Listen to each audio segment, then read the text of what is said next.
राजस्थान के रेगिस्तान में रात हमेशा डरावनी होती है, लेकिन उस रात जो हुआ उसने 5 दोस्तों की जिंदगी हमेशा के लिए बदल दी। अगस्त की तपती गर्मी में थार रेगिस्तान के बीचों बीच कुछ यूट्यूबर दोस्त एक हॉरर डॉक्यूमेंट्री शूट करने निकले थे। उनका मकसद था उस रहस्यमय जगह की सच्चाई पता करना, जहां वर्षों से लोग रेत के जिन्न की कहानियां सुनाते आए थे।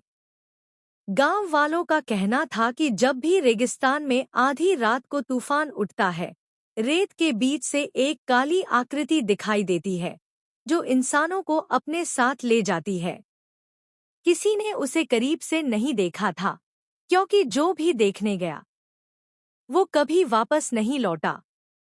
लेकिन आर्यन, कबीर, फैजान, मीरा और रिया इन बातों को सिर्फ अंधविश्वास मानते थे। कैमरे, ड्रोन और टॉर्च लेकर वे रात के समय उस वीरान इलाके में पहुंचे। दूर दूर तक सिर्फ रेत थी और एक टूटा हुआ पुराना मकबरा, जिसके ऊपर अरबी भाषा में कुछ लिखा था। गांव के बूढ़े सरपंच ने उन्हें आखिरी बार चेतावनी दी थी, अगर तूफान शुरू हो जाए तो पीछे मुड़कर मत देखना, चाहे कोई भी आवाज दे। दोस्तों ने उसकी बात पर हंस दिया। रात के करीब 11 बजे उन्होंने शूटिंग शुरू की। हवा धीरे धीरे तेज होने लगी। कैमरे में अजीब सी आवाजें रिकॉर्ड होने लगी, जैसे कोई बहुत धीमी फुसफुसाहट में कुछ पढ़ रहा हो। फैजान ने मजाक में कहा, लगता है जिन इंटरव्यू देने आने वाला है। तभी मीरा का कैमरा अचानक बंद हो गया। उसने दोबारा ऑन किया तो स्क्रीन पर कुछ सेकंड के लिए एक लंबा काला साया दिखाई दिया, जिसकी आंखें सफेद चमक रही थी। सब डर गए, लेकिन कबीर ने कहा शायद कैमरे की गड़बड़ी होगी। तभी अचानक आसमान में तेज गर्जना हुई और चारों तरफ रेत का तूफान उठने लगा। हवा इतनी तेज थी कि सांस लेना मुश्किल हो गया। उन्होंने जल्दी से अपनी जीप की तरफ भागना शुरू किया, लेकिन तभी रिया रुक गई। उसने कांपती आवाज में कहा, तुम लोगों ने वो देखा? सबने पीछे मुड़कर देखा। रेत के तूफान के बीच एक विशाल काली आकृति खड़ी थी। उसका शरीर इंसान जैसा था, लेकिन ऊंचाई करीब 10 फीट होगी। उसकी आंखें आग की तरह चमक रही थी और उसका चेहरा पूरी तरह रेत से बना हुआ था।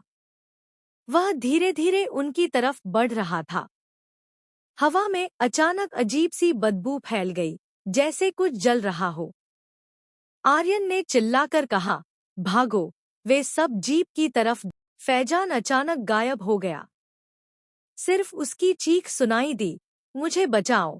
जब उन्होंने पीछे देखा तो रेत में 2 जलती हुई आंखें चमक रही थी और फैजान का शरीर धीरे धीरे रेत के अंदर खिंचता जा रहा था। उसकी उंगलियां बाहर निकलकर मदद मांग रही थी, लेकिन अगले ही पल वह पूरी तरह गायब हो गया। बाकी चारों बुरी तरह डर गए। वे जीप में बैठकर वहां से भागने लगे, लेकिन तूफान इतना भयानक था कि रास्ता दिखाई नहीं दे रहा था। अचानक जीप बंद हो गई। इंजन अपने आप बंद हो चुका था। बाहर सिर्फ हवा की डरावनी आवाजें थी। तभी जीप की खिड़की पर किसी ने जोर से दस्तक दी। रिया ने कांपते हुए बाहर देखा और उसकी चीख निकल गई। बाहर वही जिन्न खड़ा था। उसका चेहरा अब इंसान जैसा बन चुका था, लेकिन वह फैजान का चेहरा था। उसकी आंखें पूरी काली थी और होंठों पर एक अजीब मुस्कान थी। वह धीरे धीरे बोला, दरवाजा खोलो, मुझे अंदर आने दो। मीरा रोने लगी। कबीर ने तुरंत दरवाजा लॉक किया, लेकिन तभी जीप अपने आप हिलने लगी। ऐसा लग रहा था जैसे कोई उसे नीचे से उठाने की कोशिश कर रहा हो। हवा में अरबी भाषा में कुछ पढ़ने की आवाजें गूंजने लगी। अचानक जीप का शीशा टूट गया और अंदर रेत भरने लगी। आर्यन ने पूरी ताकत से इंजन स्टार्ट किया और किसी तरह जीप फिर चल पड़ी। वे लोग बिना पीछे देखे भागते रहे, लगभग आधे घंटे बाद उन्हें दूर एक पुरानी मस्जिद दिखाई दी। वे तुरंत अंदर भागे। मस्जिद वीरान थी, लेकिन अंदर अजीब सी शांति थी। एक बूढ़ा मौलवी वहां बैठा कुरान पढ़ रहा था। उसने उन्हें देखते ही कहा, तुमने उसे जगा दिया है। आर्यन ने घबराकर पूछा, वो क्या है? मौलवी ने धीमी आवाज में बताया कि सदियों पहले उस रेगिस्तान में एक जिन्न को कैद किया गया था। वह इंसानी डर और आत्माओं से ताकत हासिल करता था। लेकिन हर 100 साल बाद जब रेगिस्तान में काला तूफान उठता है, उसकी कैद कमजोर पड़ जाती है। और जो भी उस वक्त वहां मौजूद होता है, वो उसका शिकार बन जाता है। तभी मस्जिद के बाहर फिर तूफान की आवाज गूंजने लगी। दरवाजे अपने आप खुलने लगे। मौलवी जोर जोर से आयतें पढ़ने लगा।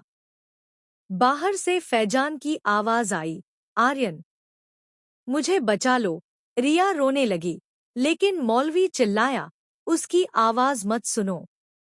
वो अब इंसान नहीं रहा। अचानक मस्जिद की सारी लाइटें बुझ गईं। सिर्फ बाहर चमकती 2 सफेद आंखें दिखाई दे रही थी। हवा इतनी ठंडी हो गई कि